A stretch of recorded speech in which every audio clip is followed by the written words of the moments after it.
In 2024, Vivo topped China's smartphone market with an 18% share, while OPPO achieved 43% year-on-year growth in India.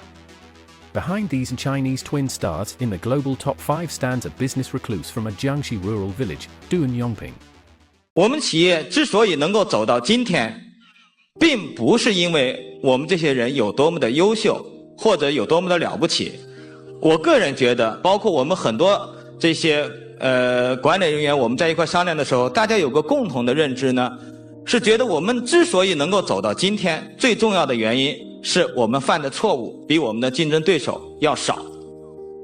那么这个呢，主要我觉得是我们在这个企业理念上头，我们花了很多的心思，或者说我们花的心血要比我们的竞争对手多，导致我们在做对的事情上头，我们做的比竞争对手要做得好。这就是我们为什么犯的错误比竞争对手少的原因，也是我们能够活到今天的一个很重要的理由。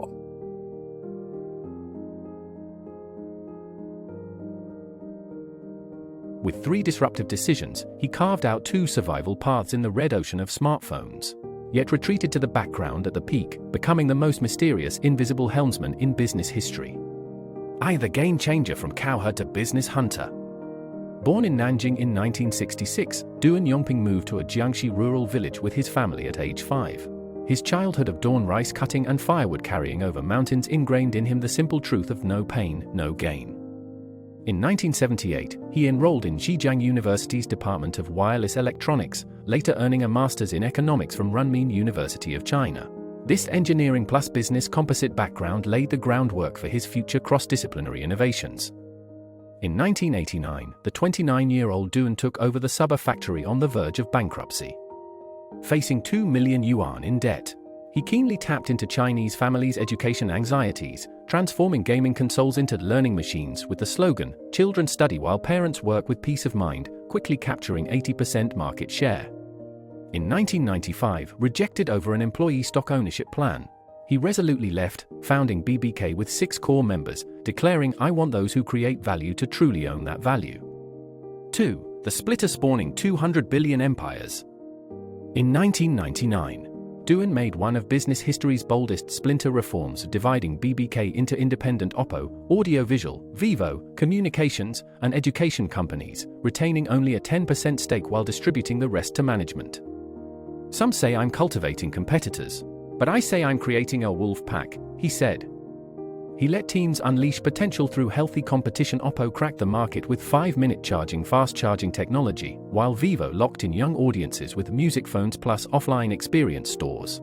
He established the 3 no principles: no sharing of core technologies, no poaching of teams, no vicious price wars, avoiding internal friction while forcing innovation.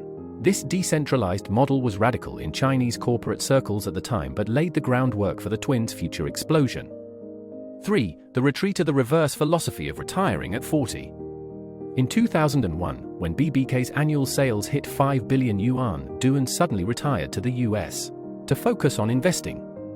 Retaining a board seat, he required management to report at most once a week, encouraging autonomous decision-making.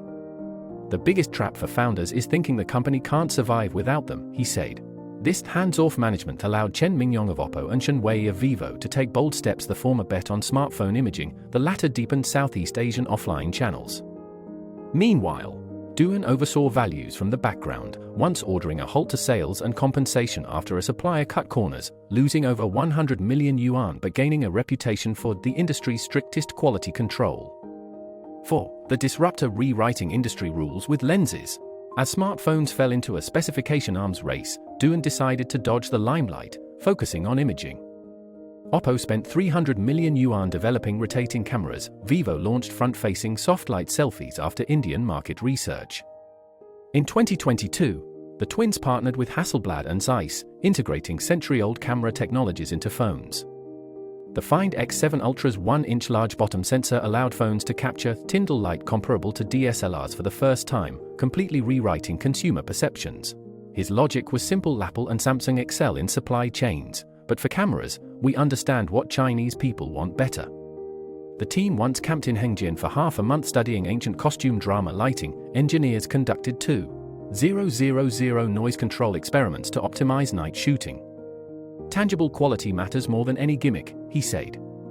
V, the global hunter conquering the world through localization.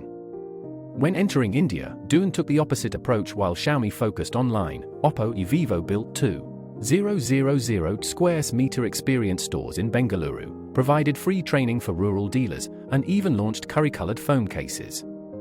In 2016, Vivo sponsored the Indian Premier League (IPL), while OPPO became the national cricket team's title sponsor, integrating brands into local cultural fabric. By 2020, Vivo dominated India's market with an 18% share, and OPPO grew 43% year-on-year. In Mumbai, a sales clerk shouted, "This is our phone!" This localization reinvention strategy broke the curse that Chinese brands can't win in India. 6. The 3 iron laws of a business godfather. Duan's business philosophy boils down to 3 principles. 1. Do the right thing, learn to stop first. OPPO once delayed a launch over camera flaws, losing over 100 million yuan, but gaining trust. One inferior button press can undo a decade of reputation. 我说勤奋最重要，我说不是，我是做对的事情最重要。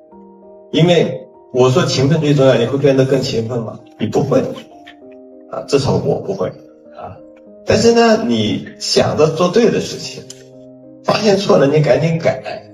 这一辈子你累计30几年、40几年，你每一个决定都是基于10年、20年以后回过头来看，你会发现你会省好多力气。